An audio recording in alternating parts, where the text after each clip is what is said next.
زبان برید بکنجی نشست سم و بکم بہ از کسی کی نباشد زبان شندر. وہ آدمی جس کو زبان پر کنٹرول نہیں ہے، بہتر ہے کہ یہ زبان کٹ جاتی اور نہ ہوتی تاکہ اور عذاب سے تو بچ جاتا. بے لگام زبان، بے قابو انسان انسانیت کہلانے کا مستحق نہیں ہے. لیس الشدید بالسرعہ، حدیث میں فرماتے ہیں کہ بہادر و پہلوان وہ نہیں ہے جو دوسروں کو پچاڑے. انما الشدید الذی یملک نفسہ عند الغضب، شدید بہادر تو وہ ہے جو اپنے اوپر کنٹرول پا سکے. اللہ تعالیٰ کی نعمتوں میں سے ہے. حضرت عمر رضی اللہ تعالیٰ عنہ ایک شخص پر غصے ہو گئے، بخاری شریف کتاب التفسیر میں ہے. تو اس شخص نے قرآن کی آیت پڑھی تو حضرت عمر وہی کے وہی رہ گئے، چپ ہو گئے. تو بخاری میں ہے کان عمر وقافا لکتاب اللہ، قرآن سنتے ہی عمر وہی کے وہی کھڑے ہو جاتے، آگے قدم نہیں بڑھاتے. ایمان جب سچائی کے ساتھ ہو اس کی برکات بہت زیادہ ہے،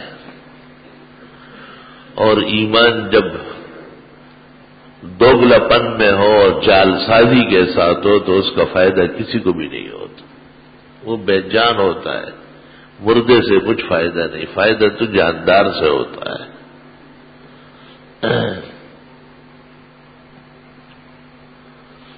تو حج کے لیے ایمان شرط ہے، مومن اور مسلم پر حج فرض ہے. اور زندگی میں ایک مرتبہ رسول اکرم صلی اللہ علیہ وسلم نے جب حج بیان کیا تو آپ سے پوچھا گیا العامنا ام للابد، ہر سال یا ہمیشہ کے لیے؟ آپ نے کہا بل للابد، ہمیشہ کے لیے ایک ہی حج کافی ہوتا ہے. آدم علیہ السلام نے سرندیپ سے، جس کو آج کل سری لنکا کہتے ہیں، 50 حج کیے ہیں. اس دن ایک بزرگ سے سننے میں آیا کہ 120 حج کیے. مجھے علی القاری اور کرمانی شارحین بخاری سے 50 یاد ہے. انہوں نے کسی اور کی تاریخ کے حوالے سے کہا کہ 50 پیدل کیے ہیں اور باقی سواری میں کیے ہیں. اللہ اکبر. ہمارے پیغمبر جناب رسول اللہ صلی اللہ علیہ وسلم نے اسلام آنے کے بعد ایک حج کیا ہے، اور دعوی نبوت سے پہلے آپ نے کچھ حج کیے ہیں. بعض حضرات نقل کرتے ہیں کہ منا میں اور عرفات میں ایک حسین جمیل تمام لوگوں سے الگ تلگ ایک ہستی نظر آئی جو لوگوں کو بتوں کے خلاف تقریر کرتے تھے. وہ حضرات کہتے ہیں کچھ دنوں بعد ہم نے دیکھا کہ وہی دعوی نبوت سے آراستہ ہے جناب رسول اللہ صلی اللہ علیہ وسلم ہے.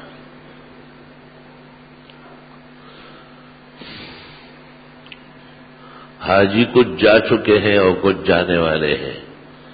حکومت پاکستان نے ان کے ساتھ بڑی مہربانی کی ہے. کسی کا پاسپورٹ گم کیا ہے، کسی کا شناختی کارڈ گم کیا ہے. کوئی جا سکتا ہے، اس کی بیوی دوسرے فلائٹ میں ہے، کوئی میاں بیوی ہے، اس کی جوان لڑکی منظوری کے باوجود کسی اور کے ساتھ. حکومت ہو تو ایسی ہو جیسے اللہ تعالیٰ نے ہمیں دی. چڑیا گھر میں بھی ایسی کوئی چیز نہیں ملے گی. جو آتا ہے وہ پہلے سے خراب ہوتا ہے. ہر کے آمد عمارتی نوسا، رفت منزل بدی گرے پردہ، وہاں دیگر پختہ ہم چنے ہوسے، ای عمارت بسر نہ برد کسے. لا الہ الا اللہ، لا حول ولا قوت الا باللہ. اور گلی کوچوں میں حج کے ٹکٹ بک رہے ہیں، ویزے تیار. لوگ پریشان ہیں، کوئی جا رہا ہے کوئی نہیں جا رہا ہے، تو ایجنٹوں کا نقصان ہو رہا ہے بہت شدید، اور عجائب و غرائب ہے۔ حکومت جب بے زبان ہو، عہد و وفا کے خلاف ہو، حلال و حرام میں فرق کرنے والی نہ ہو، تو رعایا کے لیے نہ امن ہوتا ہے اور نہ سکون ہوتا ہے۔ اللہ تعالیٰ اپنے فضل و احسان سے ہماری حکومت کو یا ٹھیک کر لے اور یا بہترین انسانوں کو لے آئے۔ حقیقت یہ ہے کہ ہم دعا کرنے میں بھی مخلص نہیں ہیں، ورنہ اتنا طویل عرصے میں کوئی ایک حکومت تو اچھی آ جاتی۔ لوگ جب حد سے زیادہ خراب ہو جاتے ہیں پھر وہ دعا مانگنا بھی نہیں جانتے، کیونکہ دعا تو بہت ہی سوز دل اور درج جگر کا آئینہ ہے۔ اگر سچی دعائیں بھی کی جائے تو ایک نہ ایک دن اللہ تعالیٰ اس ملک کا صحیح پاسدار نصیب فرما دے گا۔ اب تک تو مشکلات ہے بہت زیادہ، اور خود غرضی اتنی زیادہ ہے کہ بیان سے باہر ہے،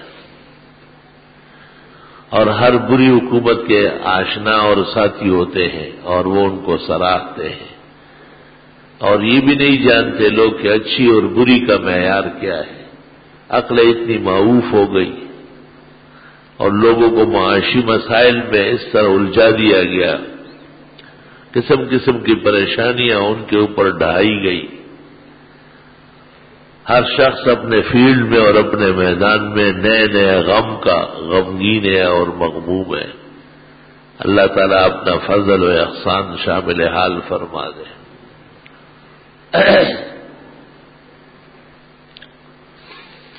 حج کی دو قسمیں تمتع اور قران تعریف میں پہلے کر چکا ہوں۔ ان میں حاجی پر قربانی واجب ہے، اور حج کی ایک قسم حج افراد میں قربانی نہیں ہے، یعنی حج کا حصہ نہیں ہے۔ ویسے کوئی ثواب کے لیے کرے وہاں تو ثواب بہت ملے گا، لیکن حاجی متمتع اور حاجی قارن پر تو قربانی واجب ہے۔ لوگ اس سہولت سے حج افراد کرتے ہیں کیونکہ قربانی کا وہاں بڑا جنبیلا ہے، خود کرنا ایک مسئلہ ہے۔ حکومتوں پر اعتماد بظاہر مشکل ہے کہ وہ کس وقت کرتے ہیں۔ ہم تو ایک عرصے سے یہ فتویٰ دیتے تھے کہ اسلامی حکومت ہے سعودیہ، اور علماء دین ان کے اکثر محکموں کے بڑے ہیں، تو اس لیے ان پر اعتماد صحیح ہے۔ بعد میں قریب سے وہاں کے کارپردازوں نے بتایا کہ نہیں، یہ ان مسائل میں بالکل آزاد ہے، کرے نہ کرے، کسی کی قربانی ہوئی نہ ہوئی کوئی فرق نہیں پڑتا، پیسے جمع کر لیں بس۔ اگر ایسا ہے تو پھر اعتماد مشکل ہے، اور پھر مشقت اور محنت کر کے اپنی قربانی خود کرنی پڑے گی، اور جب تک قربانی نہ ہوئی ہو تو حاجی متمتع اور حاجی قارن احرام سے نہیں نکل سکتا ہے۔ بہت مشکلات ہے اس طرح حجاج کرام کو۔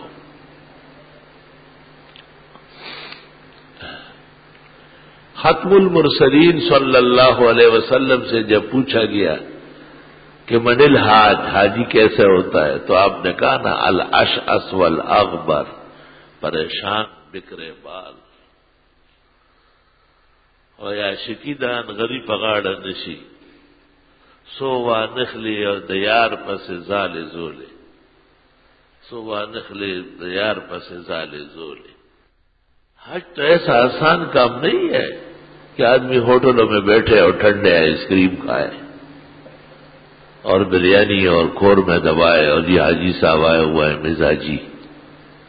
حج تو مشقت ہے، بہت زیادہ محنت ہے۔ عقل مند کو اس سے سمجھنا چاہیے کہ زندگی بھر میں ایک دفعہ فرض ہے، بار بار فرض ہونا آسان نہیں تھا۔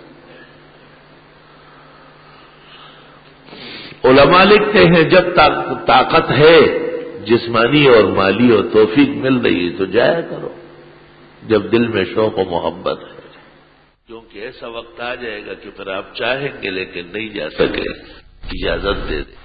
تو کچھ دنوں سے ایک ٹانگ میں کوئی تکلیف بڑھی ہے، اور جب وہاں سے یہاں آ جاتا ہوں تو بھی کافی دیر تک سر چکرا جاتا کہ ماشاءاللہ حرم شریف میں چلنا ٹھیک ٹھاک ہے، اور حج اصل میں چلت اور مشقت ہی کا نام ہے۔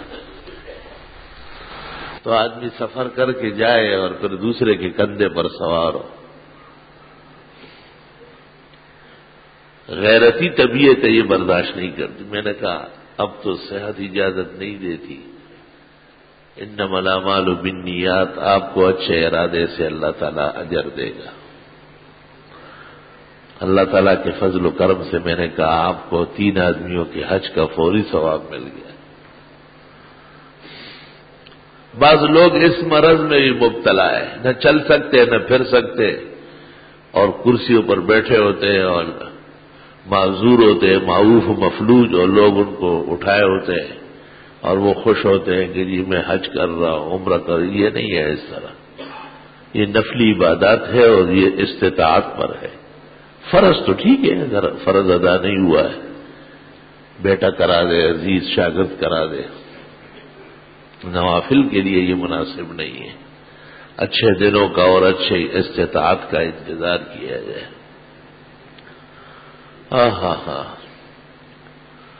وہاں جو قربانی ہے حج تمتع اور قران میں، وہ حج کا حصہ ہے۔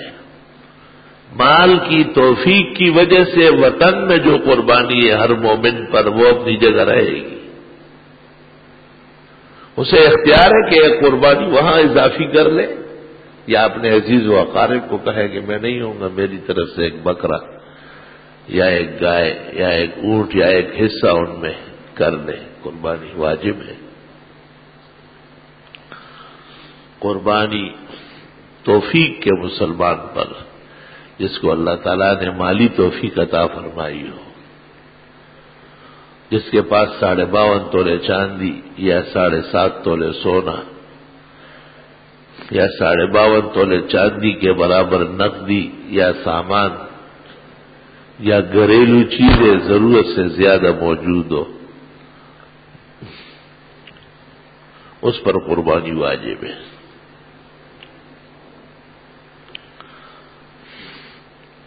بعض علماء دین کہتے ہیں کہ چاندی تو 6,500 اور 9-10 ہزار بنے گی، اور قربانی کے گائے میں ایک حصہ 5,000 اور 6,000 کا ہوتا ہے۔ تو عرض یہ ہے کہ قربانی تو مہنگی بھی ہے اور سستی بھی، نفس واجب تو سستی قربانی سے بھی ادا ہو جائے گا۔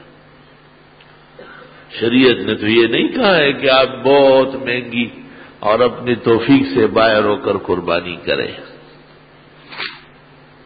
اللہ تعالیٰ نے توفیق دی ہے تو اچھا جانور، عمدہ صحت والا۔ رسول اللہ صلی اللہ علیہ وسلم نے صحابہ کو کہا تھا، استشرف العین والاذن والسن، خیال رکھو آنکھ کان دان صحیح ہو، اچھی طرح غور کر کے اور اچھی طرح کوشش کر کے جانور خریدنا، بالکل محزول نہ ہو، تھکا ماندہ لاغر، اعرج نہ ہو، لنگڑا، اور مقطوع سن نہ ہو، دان کٹا ہوا جس کے دانت گر گئے ہو، یا مقلوع القرن نہ ہو، نہ یہ کہ اس کے کان اور اس کے سینگ نہیں ہو۔ ایک تو قدرتی نہیں ہے وہ ٹھیک ہے، ایک یہ کہ تھے لیکن کسی بیماری میں یا کسی عذر سے گر گئے ہیں، اور وہ گرنا نصف یا نصف سے زیادہ ہے، تو یہ عیب ہے، اور اس کی وجہ سے قربانی کا جانور معیوب ہو جائے گا، قربانی نہیں ہوگی۔ لا الہ الا اللہ۔ آج کل ایک فیشن چلا ہے کہ مالداران مہنگے مہنگے جانور خریدتے ہیں،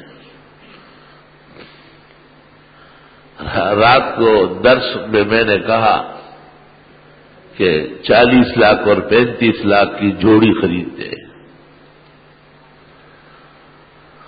تو 40 لاکھ کا بیل ہو یا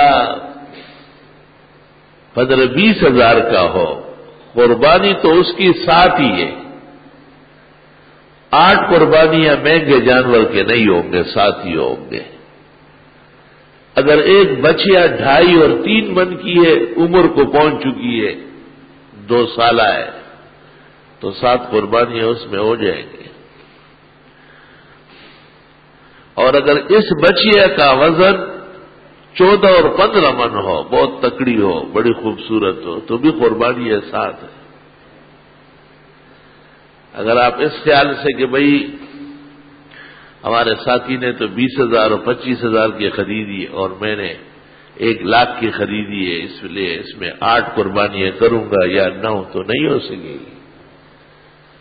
اہل سنت کے تمام طبقات کا اتفاق ہے کہ چھوٹے جانور 1 قربانی ہے۔ ایک بکرا 5,000 کا ہو یا 45,000 کا ہو، وہ 1 قربانی ہے۔ اور ایک بچیا وہ 40,000 کی ہو یا وہ 40 لاکھ کی ہو، اس میں 7 قربانیوں کی گنجائش ہے، اس سے زیادہ کی قربانیوں کی گنجائش اس میں نہیں ہے۔ تو کیا ضرورت ہے کہ ایسے مہنگے جانور لیتے؟ ہمارا ایک دوست آیا تھا، اس نے 12 بچڑیاں 24 لاکھ کی خریدی ہے، اور اس نے کہا کہ ہماری کوشش ہے کہ یہ 40 لاکھ کی بکے۔ تو مجھے کہا آپ اس طرح تقریریں کرتے ہیں تو پھر کون خریدے گا؟ میں نے کہا تقریر میں نے مسجد میں کی ہے، منڈی میں نہیں کی ہے، اور منڈی کے جوا باز جو ہوتے ہیں وہ تقریریں نہیں مانتے ہیں، وہ تو ریاکار ہے۔ محلے کے بچوں کو دکھانا ہے کہ ہم اتنا مہنگا جانور لائے، اور ریاکار پر دین کا اثر نہیں ہوتا، اس پر دنیا کا اثر ہوتا ہے۔ ہاں، میں نے کہا تم نے جو اتنی مہنگی بچڑیاں خریدی ہے، تم نے کون سے شریعت سے پوچھا؟ تم بھی شریعت کے مجرم ہو، تو مجرم کو اگر نقصان پہنچے تو کوئی افسوس کی بات نہیں ہے۔ آپ 24 لاکھ کی 20-30 بچڑیاں خرید سکتے تھے، اگر ایک میں کم تو دوسری میں نفع زیادہ مل جاتا، مگر آپ اتنی مہنگی خرید چکے ہیں، اب پریشان کھڑے رہو گے منڈی میں۔ حدیث شریف میں ہے کہ تم بازار میں بھی مسلم اور مومن رہو۔ اکثر لوگ مسجد میں تو مسلمان ہوتے ہیں، لیکن جب دکان میں اور مارکیٹ میں ان کو دیکھیں گے تو بالکل یہودی اور عیسائی نظر آئے گا۔ ایسا بدخلق، دھوکہ باز، پرلے درجے کا فراڈیا، ہر بات خیانت اور مکر کی کرے گا۔ یہ وہ لوگ ہیں کہ ان کی نماز کا ان پر اثر نہیں ہے، تو اس نماز سے یہ جنت کیسے جائیں گے؟ اس نماز کا فائدہ تو یہاں ختم ہو گیا، مسجد سے نکل گیا اور جتنی کوتھی اوتھی انکلوتھی، جیسے تھا ویسے ہی اپنی جگہ آ گیا۔ عبادات کا اثر تو دیر تک رہنا چاہیے، اور قربانیاں شوق اور محبت سے ہو۔ کچھ لوگ تو اس طرح زیادتی کرتے ہیں کہ بڑے مہنگے مہنگے جانور خریدتے ہیں اور محلوں میں آگ لگا لیتے ہیں، اور کچھ لوگ ایسے ہیں جن پر قربانی لازم ہے، سب چیزیں موجود ہیں اور بچنے کی کوشش کرتے ہیں۔ افراط اور تفریط 2 بیماریاں ہیں، ایک حد سے گھٹنا اور ایک حد سے بڑھنا۔ وَكَذَلِكَ جَعَلْنَاكُمْ أُمَّةً وَسَطًا، حق تعالیٰ فرماتے ہیں ہم نے تو تمہیں اعتدال کے لوگ بنائے ہیں۔ اعتدال سے رہنا اچھا ہے۔ دسادر سرخ پغ زول خدی اور دسادر چخ بہار کے سادر شلیگی۔ رحمان بابا فرماتے ہیں چادر کو دیکھ کے پاؤں پھیلاؤ، اگر زیادہ پاؤں بڑھایا تو چادر پھٹ جائے گی یا پاؤں بغیر چادر کے نکل آئے گا۔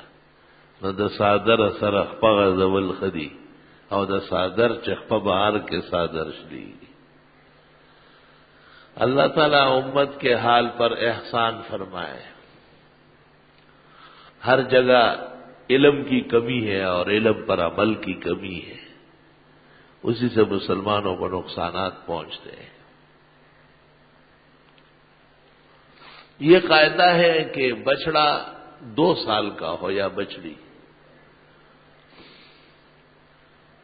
اور بکرا 1 سال کا ہو کم از کم، اور مینڈا یا دمبا اگر 6 مہینے کا بھی ہے اور سال بھر کا لگتا ہے، وہ جلدی موٹا ہوتا ہے تو قربانی جائز. عام طور پر 6 مہینے کے مینڈے یا سال بھر کے بکرے یا 2 سال کی بچیا یا بچڑے کے دانت نکل آتے ہیں 2. لیکن فقہا کہتے ہیں کہ اگر دانت نہ بھی نکلے، بعض علاقے گلگت وغیرہ روسزار ٹھنڈے علاقے وہاں کا جانور دیر سے دانت نکالتا ہے، لیکن جسم میں پورا ہے اور عمر پوری بتائی جاتی ہے اور بظاہر اس کا کہنا غلط معلوم نہیں ہوتا تو اس کی قربانی جائز ہے.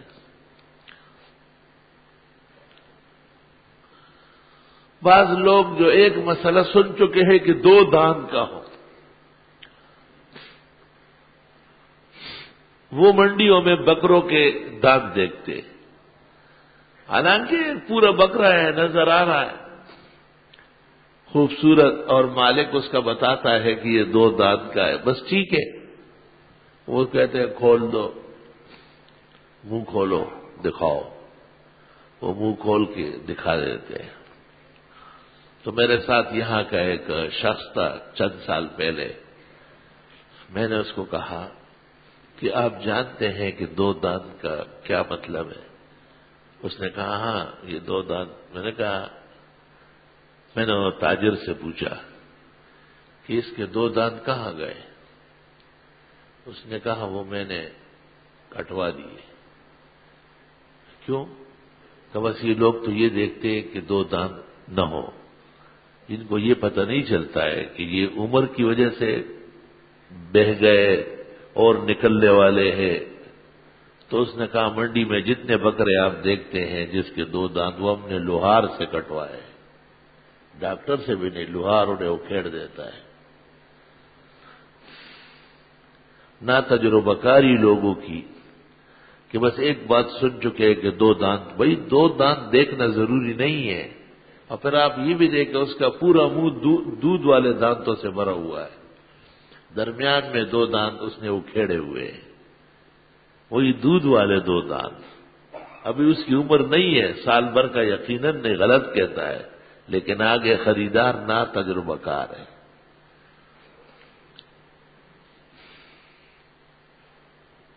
یہاں ایک شخص گائے لے کے آیا، مجھے کہا کہ میں گائے لایا ہوں، بڑی اچھی خوبصورت گائے ہے، لیکن وہ نیچے سے سوج گئی ہے اور بہت بیمار ہے. میں چلا کے دیکھ دے تو وہ گابن تھی، بچہ دے رہی تھی. ہم وہاں موجود تھے کہ اس نے بچہ دے دیا. فقہا نے لکھا ہے اور حدیث شریف میں بھی ہے، اتق ذات الدر، دودھیا جانور اور یا گابن جانور، اس سے پرہیز کرو، اس کے ساتھ ظلم مت کرو.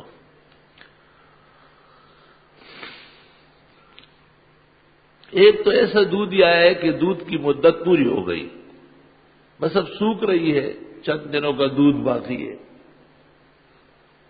اگر ضرورت ہو تو اس کی قربانی جائز ہے. فقہا نے لکھا ہے، کنز میں لکھا ہوا ہے، یندہ بالماء البارد، اس کے تھنوں کو ٹھنڈے پانی کا چھینٹا دیا جائے تاکہ دودھ سوکھ جائے.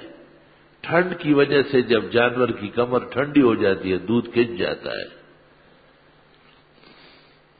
اس لیے باڑوں والے بھینس اور گایوں کو گرم رکھتے ہیں تاکہ دودھ کم نہ ہو جائے. اور فقہا اس لیے کہتے ہیں کہ ایسی گائے یا بچیا جو کہیں سے دودھ والی آ گئی تو اب دودھ نکال کے خیرات کرنا ہے، یہ بھی ایک طریقہ ہے. لیکن جب جانور کا دودھ نکلتا ہے تو اس کی صحت خراب ہو جاتی ہے، اور بہتر یہ ہے کہ قربانی کا جانور خوب صحت والا ہو۔ اس لیے فرمایا کہ ٹھنڈے پانی کا چھینٹا دیا جائے، اس کا دودھ کم ہو جائے گا اور ختم ہو جائے گا۔ اگر کچھ دن قربانی میں باقی ہے تو یہ اس قابل ہوگا کہ ذبح کیا جائے، لیکن تازہ بیایا ہوا اور تازہ جانور اس کا دودھ چھینٹے سے اتنا کم نہیں ہوگا، اور اس کا تھن دودھ سے بھرا ہوا ہے، چھوٹا بچہ پیچھے ہے اور آپ اسے کاٹ رہے ہیں، یہ مناسب نہیں ہے۔ من فرق بین والدۃ وولدها فرق اللہ بینہ وبین احبائہ یوم القیامہ۔ جس نے ماں اور بچوں میں جدائی ڈالی، اللہ تعالیٰ اس شخص کو بھی اپنے محبوبوں سے قیامت کے دن دور کر دے گا۔ استغفر اللہ واتوب الیہ۔ قربانی کے جانور خود خریدنا اور اس کی خدمت کرنا اور اپنے گھر پر پالنا، یہ سنت طریقہ ہے۔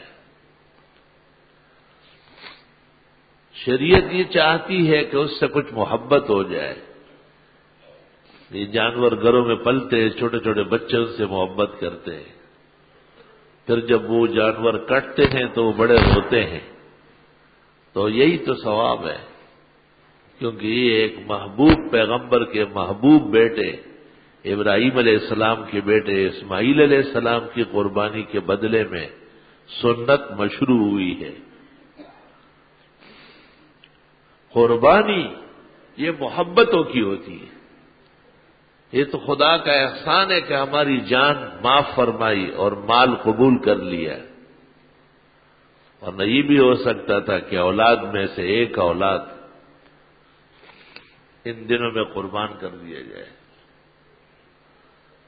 کیونکہ ایک پیغمبر نے تو اللہ کے حکم کے لیے اور رضا کے لیے اپنے بیٹے کو مینا کے مذبح کے اندر زمین پر لٹایا تھا۔ قرآن کہتے ہیں فلما اسلما وتلہ للجبین، اللہ کا حکم مان کے ابراہیم علیہ السلام نے حضرت اسماعیل کو زمین پہ لٹایا اور ان کے گلے پر گردن پر چھری پھیر دی۔ خدا تعالی کا پیغام آیا یا ابراہیم قد صدقت الرؤیا وفدیناہ بذبح عظیم، ہم نے ان کا بڑا امتحان لیا اور اسماعیل کے بدلے میں جنت سے مینڈا آیا۔ جبریل ساتھ آئے اور کہا حق تعالیٰ فرماتے ہیں اسے چھوڑو، اس کو ذبح کر لو۔ اس لیے فقہاء و محدثین کہتے ہیں کہ مینڈے کی قربانی افضل ہے۔ ان کو مینڈے کا گوشت پسند نہیں ہے، یہ بکرے کاٹتے ہیں۔ ان کو پتہ ہے کہ جنت سے مینڈا آیا ہے، پھر بھی سال کے 11 مہینے اور 29 دن تک یہ مرضی کا گوشت کھاتے ہیں۔ سال کے ایک دن میں سنت گوشت کھانے کے لیے تیار نہیں۔ یہ امت ہے اور یہ ان کی شرافت ہے، یہ امت ہے اور یہ ان کے دین کے ساتھ تعلق و محبت ہے۔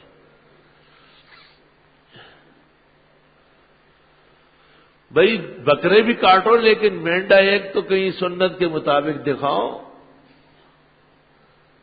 مسئلہ مسجد میں اور ممبر سے سنتے ہیں اور پھر جا کے صرف بکرے کاٹتے ہیں، مینڈے کا گوشت اچھا نہیں ہے، اس سے بو آتی ہے۔ جنت سے جو مینڈا آیا تو بدبودار آیا تھا۔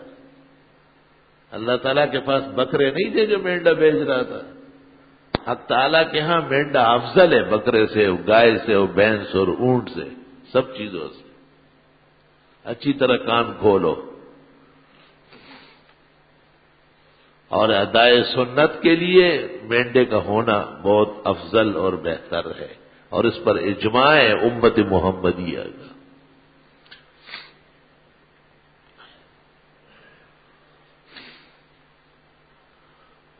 بکرے بھی ثابت ہے اور قربانی درست ہے۔ عموماً قربانی کے بعد گوشت فقراء اور مساکین کو پہنچانا ہوتا ہے، اور مینڈے یا بکرے سے گائے اور بھینس یا اونٹ کا گوشت زیادہ ہوتا ہے، تو فتاوی عالمگیری میں 500 فقہاء نے لکھا ہے کہ اس زمانے میں فقراء اور مساکین کے فائدے کے لیے مینڈے اور بکرے کے بجائے اگر گائے بھینس یا اونٹ کاٹا جائے تاکہ ان کو زیادہ سے زیادہ گوشت ملے۔ پیغمبر صلی اللہ علیہ وسلم ہر سال 2 مینڈے ذبح کرتے، ہر سال، اور بیویوں کی طرف سے گائے کٹواتے تھے۔ ایک گائے میں 7 بیویاں شریک ہو جاتی تھی، اور 2 مینڈے، ایک آپ کی طرف سے اور ایک بیوی کی طرف سے۔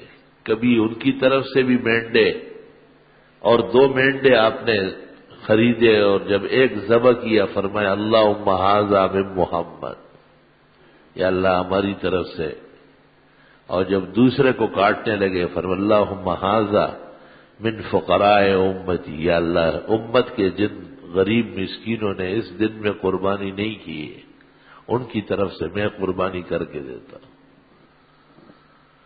اس سے یہ پتہ بھی چلا کہ فقراء و مساکین، بزرگان دین، اہل اللہ، دنیا سے گزرے ہوئے لوگ، ان کی طرف سے بھی قربانیاں کرنا سنت طریقہ ہے۔ لیکن آخری حج کے موقع پر، جس کے بعد آپ کا وصال ہونے والا تھا، آپ نے 100 اونٹ منگوائے تھے قربانی کے لیے، اور 63 اونٹ آپ نے اپنے دست سے نہر کیے، گھٹنا باندھ کے جو کھڑے کھڑے نیزے سے سینہ ان کا چھلنی کرتے، اور بقیہ حضرت علی کے حوالے کیا کیونکہ وہ گھر کے آدمی تھے، داماد تھے، چچزاد بھائی تھے۔ 100 اونٹ آخری حج کے موقع پر آپ نے نہر فرمائے۔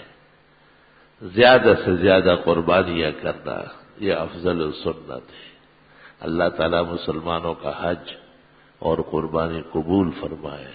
وآخر دعوانا الحمد للہ علی الذات عظیم صفات سمیع سمات کبیر الشان جلیل القدر رفیع الذکر مطاع الامر جلی البرہان فخیم الاسم غزیر العلم وسیع الحلم کثیر الغفران جمیل الثناء جزیل العطاء مجیب الدعاء عمیم الاحسان سریع الحساب شدید العقاب علیم العذاب عزیز السلطان ونشهد ان لا اله الا الله وحده لا شريك له في الخلق والامر وهو الكبير المتعال ونشهد ان سيدنا ومولانا محمدا احمد عبده ورسوله المبعوث الى الاسود والاحمر المنعوت بشرح الصدر ورفع الذكر صلی اللہ تعالی علیہ وعلی آلہ واصحابہ الذین هم خلاصة العرب العربہ وخیر الخلائق بعد الانبیاء اما بعد فیا ایہا المؤمنون وحدوا اللہ فإن التوحید رأس الطاعات واتقوا اللہ فإن التقوى ملاک الحسنات علیکم بالسنة فإن السنة تهدی إلى الإطاعة ومن اطاع الله والرسول فقد رشد واهتدى ومن يعص الله ورسوله فقد ضل وغوى وإياكم ومحدثات الأمور فإن كل محدثة بدعة وكل بدعة ضلالة وكل ضلالة في النار أعوذ بالله من الشيطان الرجيم لقد كان لكم في رسول الله أسوة حسنة لمن كان يرجو الله واليوم الآخر وذكر الله كثيرا بارك الله لنا ولكم في القرآن العظيم ونفعنا وإياكم بالآيات والذكر الحكيم إنه تعالى جواد قديم كريم ملك بر ورب رؤوف رحيم الحمد لله جل وعلا وصلى الله وسلم على رسوله المصطفى ونبيه المجتبى وأمينه على وحي السماء وعلى آله النجبا وأصحابه الأتقياء أفضل الخلائق بعد الأنبياء أما بعد فقد قال النبي صلى الله عليه وسلم أرحم أمتي بأمتي أبو بكر وأشدهم في أمر الله عمر وأصدقهم حياء عثمان وأقضاهم علي وفاطمة سيدة نساء أهل الجنة والحسن والحسين سيدا شباب أهل الجنة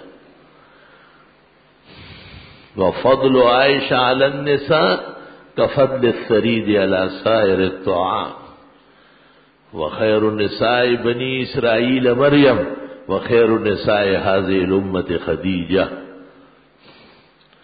الله الله في أصحابي لا تتخذوهم غرضا من بعدي فمن أحبهم فبحبي أحبهم ومن أبغضهم فببغضي أبغضهم خير القرون قرني ثم الذين يلونهم ثم الذين يلونهم لا تسبوا أصحابي فإن أحدكم لو أنفق مثل أحد ذهبا ما بلغ مد أحدهم ولا نصيفه إن الله يأمر بالعدل والإحسان وإيتاء ذي القربى وينهى عن الفحشاء والمنكر والبغي يعظكم لعلكم تذكرون. صفحہ سیدھی فرما لیجیے، درمیان میں خالی جگہ نہ چھوڑیں. صفحہ سیدھی فرما لیجیے، درمیان میں خالی جگہ نہ چھوڑیں. رب العالمین اللهم أنت السلام ومنك السلام تباركت يا ذا الجلال والإكرام. اللهم صل وسلم على سيدنا ومولانا محمد وعلى آله وأصحابه وبارك وسلم عليه صلى الله تعالى على خير خلقه محمد وآله وأصحابه أجمعين برحمتک یا ارحم الراحمین. نکلنے کے بعد چاندی اور جس وقت چاہو فائدہ. بوجھے سردی یا کسی مجبوری کے تحت مزدلفہ یا منا میں احرام کی چادر یا کمبل سے منہ ڈھانکا جائے دم دینا پڑے گا. جرم ہے، گناہ ہے بہت بڑا. ایک بندہ ہے جس کے والد کا انتقال ہو گیا ہے. وہ لوگ 5 بھائی اور 5 بہنیں آپس میں ان لوگوں نے جائیداد تقسیم کر لی. ہر بھائی کے ساتھ ایک بہن، مگر معلوم نہیں کہ کون سی بہن کس بھائی کے ساتھ. یہ گھریلو تقسیم ہے، شرعی نہیں ہے. اس سے جان نہیں چھوٹے گی. کیا عصر کی نماز سے پہلے تحیۃ الوضو، تحیۃ المسجد، عصر کی نماز جب تک نہیں پڑھی اس سے پہلے تمام نوافل جائز؟ کیا بغیر شرعی عذر بیٹھ کر نفل پڑھنے کا عادت ثواب ہوتا ہے؟ جی ہاں. عبداللہ ابن صائب فرماتے ہیں، کون ہے؟ نبی کریم صلی اللہ علیہ وسلم ظہر کی نماز ادا کرنے سے پہلے اور زوال کے فوراً بعد 4 رکعت پڑھتے تھے. اور یہ 4 رکعت تہجد کی نماز کو اس طرح نہیں ہے. آپ نے فرمایا یہ وہ وقت ہے کہ آسمانوں کے دروازے کھلتے ہیں. میں چاہتا ہوں سب سے پہلے میری نماز چلی جائے. تو 4 رکعت زوال ہونے کے بعد نفل تحیۃ الزوال سنت ہے، اور 4 رکعت سنت مؤکدہ جو ہم 4 فرضوں سے پہلے پڑھتے ہیں اس سے بھی وہ ثواب حاصل ہو جاتا ہے. کسی کے ذرائع سے سلام آئے تو یہ جواب دینا چاہیے علیک وعلیہ السلام. جی ہاں یہ صحیح ہے. بدعتی کہتے ہیں کہ ہم واللہ عالم ورسول عالم، اس لیے کہتے ہیں. صحابہ بھی یہی کہتے تھے، اس لیے کہ صحابہ کے سامنے تو حضرت موجود تھے. قرآن کریم میں ہے کہ علم پہلے نبی کو آتا ہے پھر امت کو، لیکن وفات کے بعد صحابہ نے یہ کبھی نہیں کہا ہے. دم وغیرہ کرنے کے لیے اکثر لوگ سے سنا ہے اول و آخر درود شریف پڑھتے ہیں. اول درود پڑھنا خلاف سنت ہے، اخیر میں پڑھنا سنت ہے. اول کا لفظ لگائے یہ خلاف سنت ہے. حدیث شریف میں منع فرمایا ہے ثم صلوا علیہ، درود بعد میں پڑھا کرو. بعض لوگ دعائیں مانگتے اللہم صلی، یہ بھی غلط طریقہ ہے. دعا شروع ہوگی الحمدللہ رب العالمین سے، اس کے بعد درود شریف پڑھا جائے. معارف القرآن جلد اول واقعے میں لکھا ہے کہ کچھ گاؤں والے حضرت کی خدمت میں حاضر ہوئے. مختلف بیماری مبتلا تھے. حضرت نے ان کو اونٹ کا دودھ اور پیشاب استعمال کرنے کی اجازت دی، اس سے ان کو شفا ہو گئی. کیا یہ ٹھیک لکھا ہے؟ حدیث تو اس طرح ہے لیکن اس کا مطلب یہ نہیں ہے. مطلب یہ کہ آپ نے ان کو اونٹنیوں کے دودھ پینے کا کہا تھا. پیشاب کا لفظ غلطی سے ان لوگوں کے سننے میں آیا یا ان سے بیان ہوا، نبی نے نہیں کہا یہ لفظ. پیشاب میں کہاں شفا ہے؟ میرے ایک دوست اور نمازی جماعت کے ساتھ ادا کرنے میں بڑا کمزور ہے. جب جمعے کا دن آتا ہے تو جمعے کے لیے ہزاروں پتہ نہیں ٹکرا دیتا ہے. تقریباً ہم لوگ اس نے جمعے والے دن اکثر چھٹی میں دیکھا ہے، وہ کہتے ہیں جمعے کو مزدوری کرنے میں نے اپنے لیے حرام کر دی ہے. بڑا ایمان والا ہے. جمعے کو تو واقعتاً جمعے کا احترام یہی ہے جو آپ کا دوست کرتا ہے. البتہ اور جماعتوں میں سستی نامناسب ہے. شادی کے دوران والدین کے قول کو ترجیح دے گی یا اپنی طبیعت کو؟ اپنی طبیعت کو جب شریعت کے موافق ہو، اور والدین کا کہنا اگر شریعت کے خلاف نہ ہو تو اسے ترجیح دینے میں خیر زیادہ ہے. دوسری بیوی کی پرانی اولاد کا یا دوسری بیوی کا وراثت میں کیا حصہ ہے؟ دوسری بیوی جب تیری بیوی بنے اور آپ مرے تو وہ وارث ہوگی، اور اس سے جو بچے آپ سے پیدا ہے وہ ہوں گے. جو پہلے سے تیار لے کے آئی وہ آپ سے وارث نہیں ہوں گے. آج کے دور میں شرعی پردہ گھروں میں قائم کرنا دشوار ہے. کیا اس کی ذمہ داری صرف گھر کے سربراہ پر یا تمام پر، سب لوگوں پر؟ کیا یہ دعا کے الفاظ صحیح ہے؟ اللہ اپنے سوا کسی کا محتاج نہ کرنا. انسان پیدا ہونے سر تک لوگوں کا کسی نہ کسی طرح محتاج. بہرحال یہ دعا درست ہے. عرض یہ کہ قربانی کے لیے ایک بکرا لیا تھا، اب اس کی ٹانگ پر زخم آ گیا اور پیپ بہتا ہے، کیا اس کی قربانی ہو جائے گی؟ ابھی تو صبر کرو کہ پیپ سے وہ زندہ رہے. ابھی قربانی تو آج نہیں ہے. ہاں، علاج معالجہ کرو اس کا، ٹھیک ہو جائے گا. اور جب چل سکتا ہو جس جگہ قربان ہوتا ہے تو قربانی جائز ہے. ذرا گھبرانے کی ضرورت نہیں، علاج معالجہ ہو جاتا ہے، ٹانگ وانگ ٹھیک ہو جائے گی اس کی. مسئلہ یہ کہ حاجی صاحبان کے لیے گھر میں قربانی واجب یا نہیں؟ واجب ہے، مالیات کی قربانی. تیسرے دن عوام الناس بچے کا نام رکھتے ہیں. تیسرے نام رکھنا صحیح ہے؟ پتہ نہیں کیا لکھا ہے، مجھے آپ کا سوال سمجھ میں نہیں آیا. اجتماعی احتیاط کے باوجود پتہ نہیں کمی زیادتی ہو جاتی ہے، اللہ اسے معاف فرمائے. ٹی وی میں ایک بندے نے یہ کہا ہے کہ اگر شوہر بیوی کو طلاق نہ دے تو 90 دن کے اندر خود بخود ہی غلط کہا ہے. ٹی ویوں میں دین بیان ہوتا ہے. ٹی وی کوئی بخاری شریف ہے کہ آپ اس کے حوالے دیتے ہیں؟ ٹی وی میں ایک آدمی نے کہا ہے، ایسا کہو کہ گٹر لائن سے ایک آدمی نے یہ بولا ہے. بہن بھائی کا ایک چارپائی پر بیٹھ جائے اور اگر ان کے رانگ ٹچ ہو جائے، بالغ بہن بھائیوں کا جسم آپس میں ملنا گناہ کبیرہ ناجائز. حدیث شریف میں 10 سال کا بچہ ماں سے بھی دور رہے گا. ماں کے ساتھ لپٹ کے سونا حرام و گناہ کبیرہ ہے. یہ تمہاری مرضی کی شریعت نہیں ہے. کہ ایک جوان مجھے کہتے ہیں جا کے ماں کی گود میں بیٹھتا ہوں. میں نے کہا اس سے تو تیرا نکاح ٹوٹ جائے گا. ماں کی گود میں کیا کرنا ہے آپ نے؟ یہ ماں کی گود کا دن ہے کیا؟ نمازی غلبہ نیند کی وجہ سے تحیات پڑھتے پڑھتے بھول گیا، پھر شروع کی پھر بھول گیا، پھر سجدہ سہو واجب ہو گیا. سجدہ سہو اب بھی واجب نہیں ہوگا تو کب ہوگا؟ جب سر ٹانگوں کے بیچ میں چلے جائے. اللہ تعالیٰ آپ کو صحت اور آپ کو خیریت سے رکھے. عرض ہے کہ بچی کی پیدائش ہوئی ہے، اس کا نام تجویز کر دے. پاک بیویوں کا کوئی نام رکھے، حفصہ، حبیبہ، زینب، کلثوم، رقیہ، مریم، عابدہ، زاہدہ، کوئی پاک نام رکھے. مجھے کیوں پابند کرتے ہو؟ زید نے اپنی بیوی سے 2 مرتبہ کہا کہ اگر تو اپنے چاچے کے گھر گئی تو تجھے طلاق ہے. تو اب آپ سے مسئلہ یہ پوچھنا ہے کہ اگر زید کی بیوی چاچے کے گھر گئی تو اسے کتنی طلاق ہوگی؟ آپ نے کتنے طلاق کہے؟ ایک ہی طلاق بولا ہے، تجھے طلاق ہے، بس ایک طلاق ہو گئی. رجوع کر لو عدت کے اندر. لیکن اگر آئندہ 2 کہے تو 3 ہو جائے گی. ابھی تو 1 لگ رہی ہے. ہماری گلی میں 3 جانور ذبح کیے جاتے ہیں جن میں چند حصے بدعتیوں کے ہوتے. 2 جانوروں کی کالیں اہل حق مدرسے میں جاتی ہے، 1 کھال وہ لیتے ہیں. کیا ان کے ساتھ شریک لوگ قربانی ہو جائے گی؟ اس عاجز اور فقیر کے نزدیک بدعتیوں کے ساتھ قربانی نہیں ہوتی. یہ عاجز اس کو سچ مچ خطرے میں سمجھتا ہے.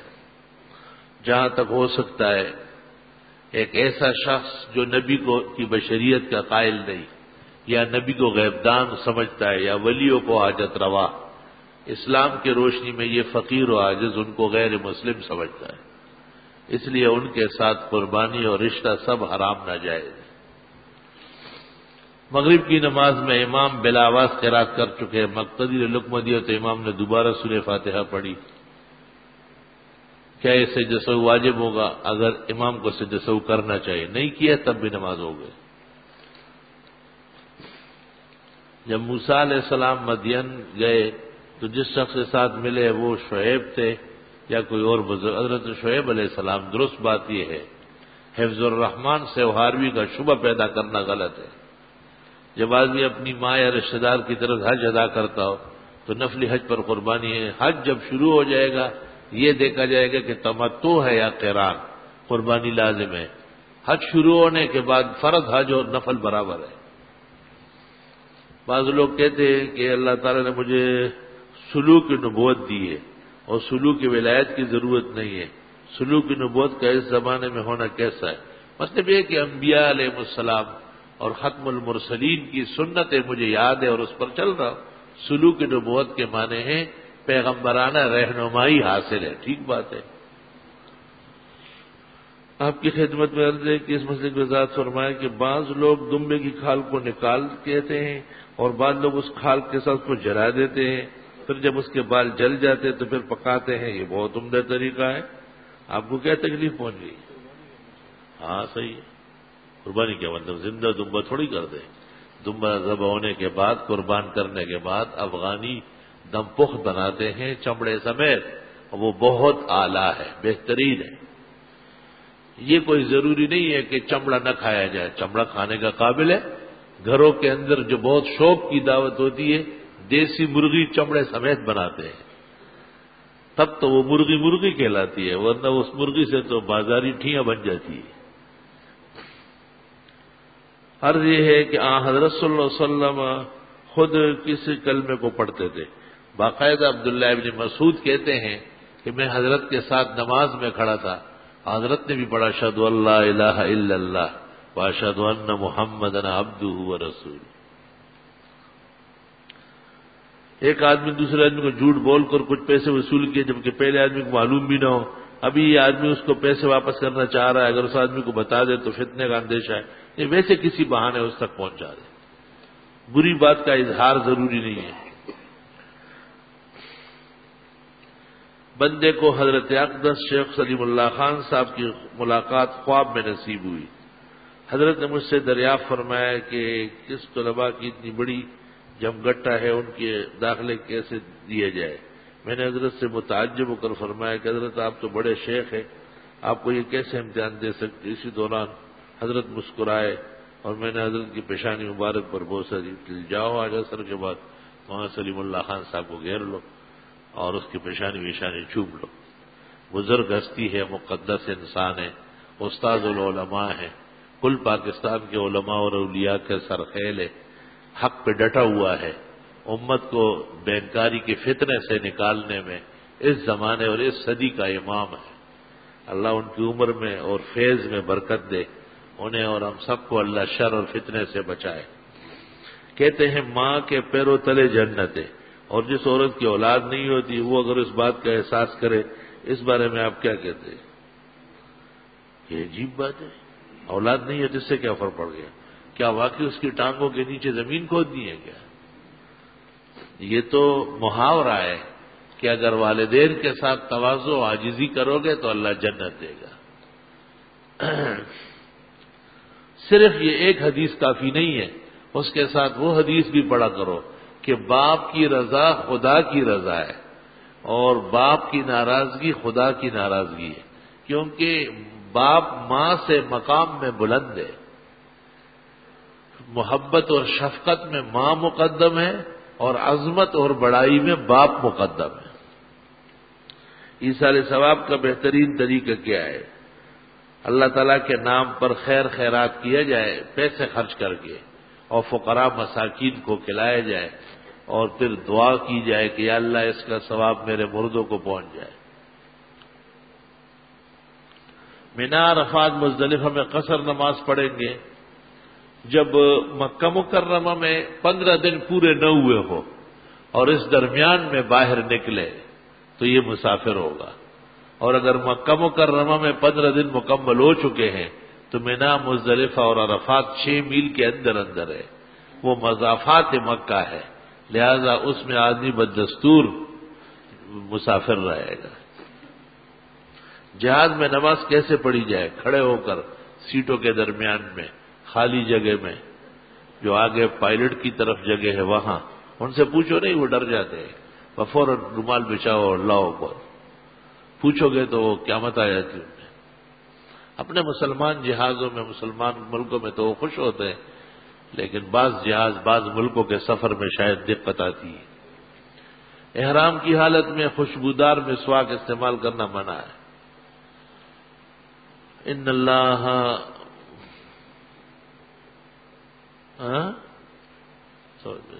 کیا لکھا ہے؟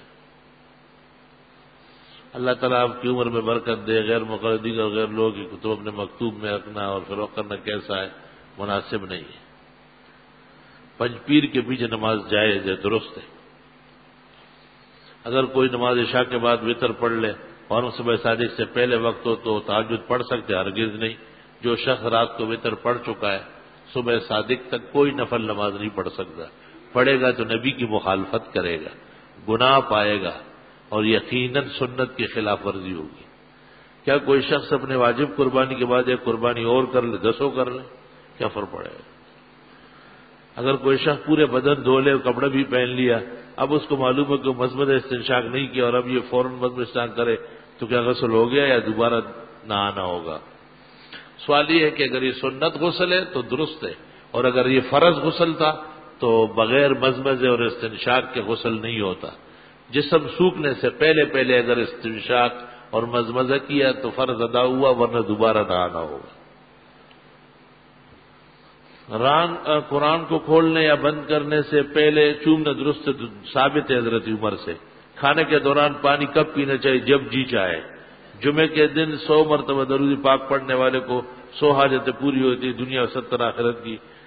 پڑھنا چاہیے، شیخ الحدیث نے لکھا ہے فضائل درود میں. احرام کی حالت میں ایسی بیلٹ باندھنا جس میں پیسے بھی رکھے، یہ باندھنا چاہیے. یعنی 2 پیسے کہاں رکھو گے، گم ہو جائے گا ان سے. ایسا بیلٹ بنواؤ، پہلے سے سیٹ کرو جس میں ریال ڈالر آرام سے آئے، ورنہ ایسے چور ساتھ ہوتے ہیں. وہ حج میں ہی چور ہوتے ہیں، عمرے میں چور ساتھ چلتے ہیں، پتہ بھی نہیں چلے گا. وہ کہتے ہیں بڑا دربار ہے، معاف ہو جائیں گے. صحابہ اور ائمہ کی تجارت پر مبنی اردو میں کیسی جامع کتاب حضرت شیخ الحدیث مولانا زکریا مرحوم نے کتاب لکھی ہے، اس کا نام ہے فضائل تجارت. وہ ضرور مطالعہ کرو. چھوٹے بچوں کو جن تنگ کرتی ہے، کیا اس جنیہ، کیا اس کا ذکر حدیث شریف میں ہے، قرآن و سنت دونوں میں ہے؟